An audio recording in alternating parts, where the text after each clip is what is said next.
Oh my goodness me, can you see the leaves, the growth that we've been getting this second half of May?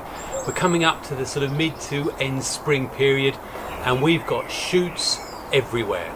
In fact, we've got so many shoots that we're going to have to get the shears out and start doing some pruning. But are there any rules, I hear you ask me? Of course there are. Well, there's some guidelines and some principles, and today I'm going to tell you 5 of what I consider the most important or essential guides for pruning your bonsai. And if you hang around, I might even give you one hot tip for when not to prune. So if that interests you, hang around.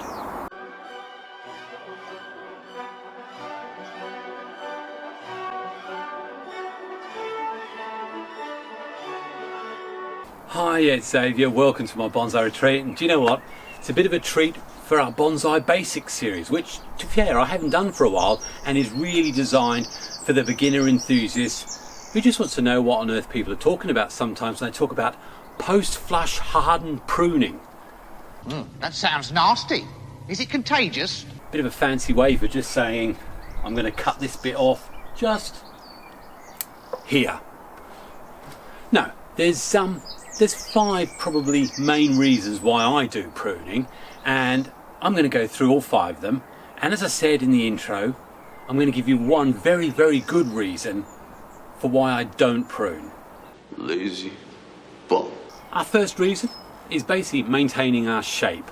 We're normally looking at a tree that's either finished, which in this garden are few and far between, or I'm certainly not looking for it to go beyond its profile at this stage. So I'm now looking to build tight, what we call tertiary ramification, that final twigginess. And all we're really looking to do, nothing major, we're just pruning back to our bud directions.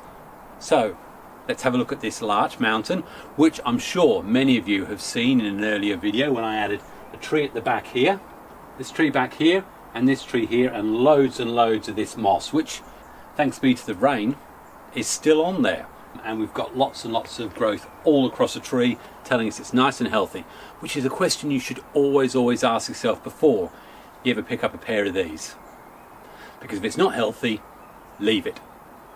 Now, I will be doing a separate video on the 3 key periods for maintaining and ramifying your larch, but as a general principle in this case, all I'm looking to do is to bring the growth right back to the 2 closest buds nearest where the branch comes out from, whichever point it is.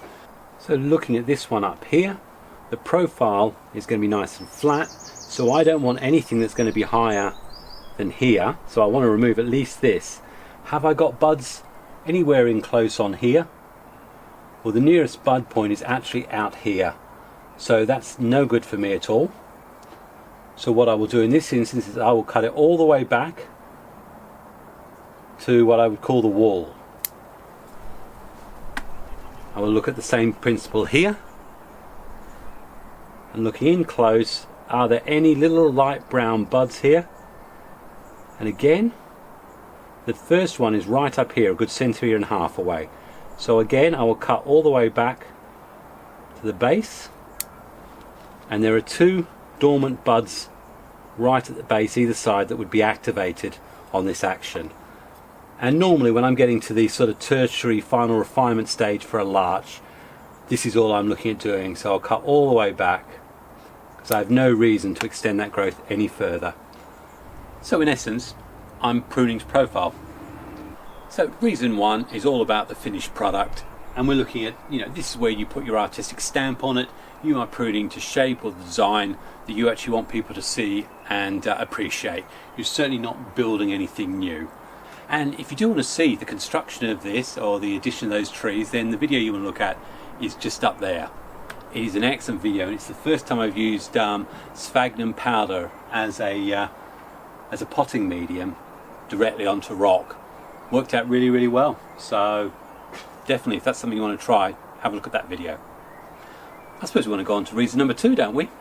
Well, this maple is an absolute monster. For those of you who've been on my channel, you'll know that this is all about carving out this very long and deep shari in the main trunk. But I'd probably say this is the first year when I've had this degree of leaf growth on this maple. Absolutely astounding. And one of the key things that this is going to demonstrate is the second point, which is maintaining the general health and vigour of the tree. And when I talk about that, is we've got all these lovely long extensions, absolutely brilliant for thickening the branches out. But what we also need to prune is, because of this vast canopy, we want light to be getting in to the inner parts. And when I say the inner, in here, so that when we get that finer ramification closer in to the main trunk rather than all the way out here. So all these extensions are coming right out here because they're trying to get the light. So we don't want those, we want the light to be getting in closer, and that links in with partial defoliation, where we remove one of two leaves to allow light to come through, and it also allows the clean and good flow of air to go through and between, which also aids a healthy tree. So what am I going to do in this second vital or essential aspect of pruning? I'm literally going to reduce the leaf mass by half. And of course, with all of these different reasons, there's a specific reason. Pretty well all of them do one major thing which is great for bonsai. They pretty well all promote back budding and greater ramification. And one of the examples of health of the tree I found that was a direct result of the overshading probably was this branch here. It was sitting in just under here, and we had a whole load of growth over there. It died, but what we have got underneath it is a new shoot here, so we're going to promote a new branch through there. And as you can see, there's still a vast canopy masking out a lot of this tree, and the aim is to slowly clear it out so that at least like there you can start seeing light through to the base and the closer branching nearer the trunk. Well, I thought I'd show you when it's finished, the comparison to what it looked like when you first saw it, which I'm sure you're seeing now. Now you can see right through it.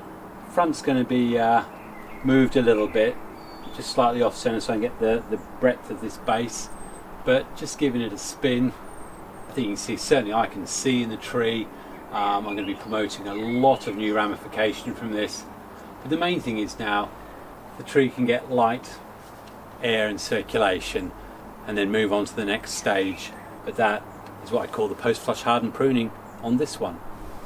And when we use the term post-flush hardened pruning, it means that spring buds, they've shot out all the energy that the tree has, and then they harden off, and you can tell because the leaves feel harder. At that point they're acting as 100% solar reflectors, pulling light and energy back in, restocking the stores in the tree, ready for what hopefully will now be, in a few more weeks time, the second push. But they need to have that energy first, which is why we let all our flushes extend until sort of mid-May normally. The third real reason, and it's much of the same again, is all about redirection of energy. So in something that's, say, apically dominant, we would cut the tops off, and you saw that in the maple, where take the whole apex off, right back down, perhaps leave the lower growth, and we'll demonstrate that in a Trident maple in a second. But conversely, like azaleas, or indeed a lot of this hedging material, this privet, they're quite basally dominant. That means they put lots and lots of sucker growth up from the bottom. And what the tree's basically saying is, I'd much rather have my energy going down here than up here. Now I'm trying to build something here. I need the growth up here, and I don't want it dying off. So what I will do to make sure the direction of energy is going in the right place, I will basically remove all these lower suckers. And in fact, if we skip over to a little bit of film I've just done on ginkgo, see the same thing again, removing that sucker growth so the energy isn't pulled away from the apical area down to the base, but actually sent where we want it, which is higher up, meaning we'll get better extension, better growth. And what we're going to do is make sure that these suckers don't take all the energy that I want going elsewhere on the tree. So let's just remove these suckers down here.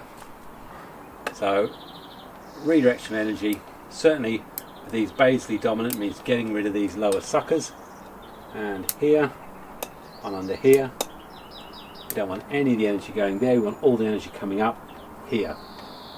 And again, conversely, I don't actually, even with a basally dominant, I don't want to be wasting energy upwards, so I will remove upper growth that's starting to extend beyond where I want it, so that I get more growth coming out here. But anyway, there's bound to be a video I'll do later on all about privet. Did you know Jason Hanrahan of the Bonsai Garden loves privet? I do not.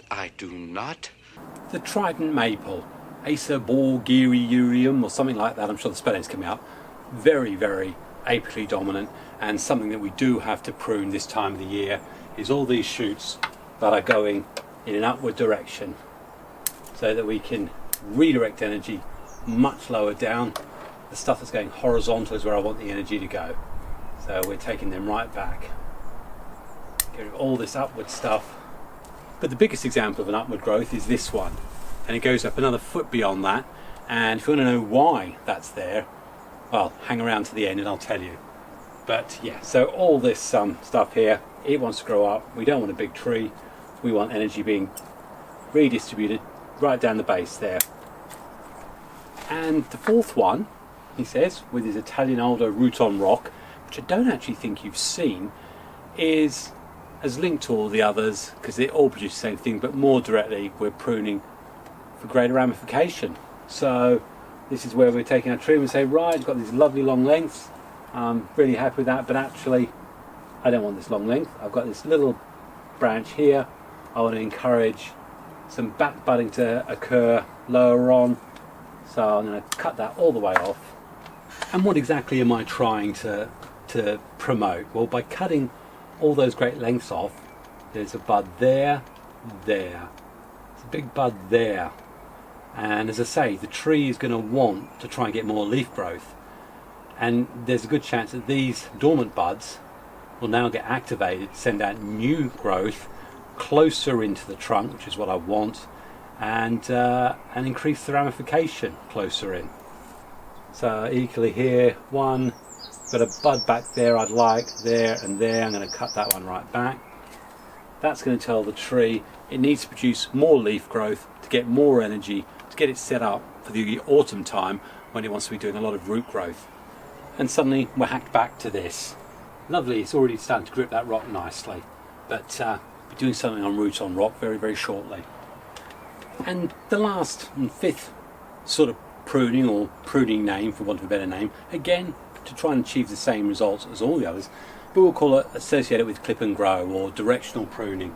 See it with this cascade, where in fact if you look at the video there you'll see the pruning I did, and I'm pruning back to points where I know I get new buds from, and I'm actually pruning it with a view to making a cascade. Another example of that would be this Nothofagus false beech, which I'm training to be a literati. All I'm going to be doing is removing branches that really aren't going to be helping much in the design. So really what we're saying is literati, cascade, broom, they all require slightly different branch structures. Formal upright, whether it's in the snow wilderness, all slightly different, and we prune for that particular style. But again, if I'm going literati, I don't need all this great lumping down here, so I'm going to actually cut that end bit off. This needs to be probably cut back to there. There's a little branch there, a little bit of browning on the leaves, which means there's little insects in there. And again, if you've got too much growth up here, it's an absolute haven for the bugs to get in there, and spiders and caterpillars to lay their eggs, and you'll see it because the leaves will start looking glued together. So it is important that you go around all your trees and almost individually work your fingers right through all the leaf mass. And in this case it definitely needs to be thinned back quite a lot and then sprayed. So yeah, so I'd say that's number a little bit of dead stuff under there. So I would say that's number 5, the actual style that you're actually trying to achieve. So we've gone through all this mammoth amount of pruning. One thing that pruning does achieve in every single case is it gets sunlight in there. It allows better ventilation. It always promotes back budding, and it always ends up leaving your tree looking pretty good for people to look at and admire. So we've gone through 5 reasons why we need to prune, and it all relates to what it is we're trying to achieve and what our primary aim for that is, because as you've quickly worked out, there's always a secondary aim that pretty well applies to them all, and that's ramification and back budding. But there's 2 really obvious reasons why we shouldn't prune, and probably best demonstrated in this hawthorn you saw me do recently. I think the video's up there, and I think it's the 4 steps to approaching any piece of material that really daunts you.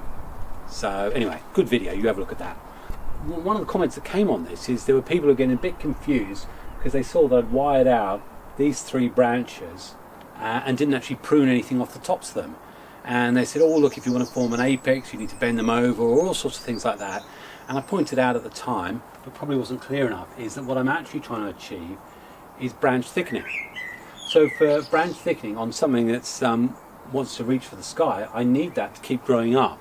So if I'm wanting to thicken a branch out, whether it be here, or in this case I said this one here, I'm allowing this to grow out and just go and go and go because I want it to be thick. So your expectation is these will grow out 2-3 feet.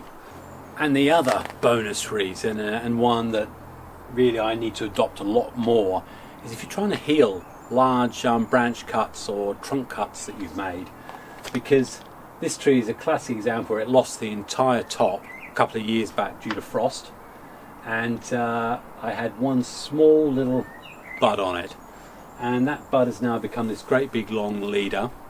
I don't want all that. This will eventually be what they call a sacrificial branch, but what I do need is for energy to continue to drive through here and heal and help heal the large cut that happened here.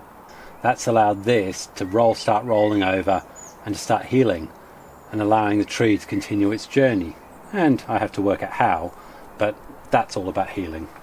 So that was a bit of a chaotic tumble through the 5 reasons of why we prune at this time of the year, and I've got to get on and do another 600 plus trees, and that probably brings me on to the final point that I think everyone who's new to this hobby needs to understand. Do not worry if you don't get to your tree. All that will happen is that the tree will go, I've got loads of leaves, I don't need to put out new growth, might extend a bit, you might have to do a bit of cutting back in the August, but it's certainly not going to do any harm to the tree. The only thing you then have to watch out for is, well, insects or anything that may be hiding in the canopy. So there are some things there, but basically they're not going to put the tree beyond repair or anything. So don't panic if you do miss trees, because trust me, in my garden I miss loads. Anyway, better get this Japanese maple pruned up. Hope you've enjoyed this, hope you've got something out of it, and please, if you've got any questions about pruning regimes, I've got so much stuff pruning wise that's going on, let me know. If there's any particular tree you want to know about, again, whack down in comments and I'll see if I can help you out, either with a video or just by email. And please, if you think anyone else will benefit, share this on social media or all those various sites. If you liked it, massive great thumbs up please, and apart from that, as always, wish you all the best for your trees. Have a great day, enjoy bonsai, enjoy life. God bless. Cheers.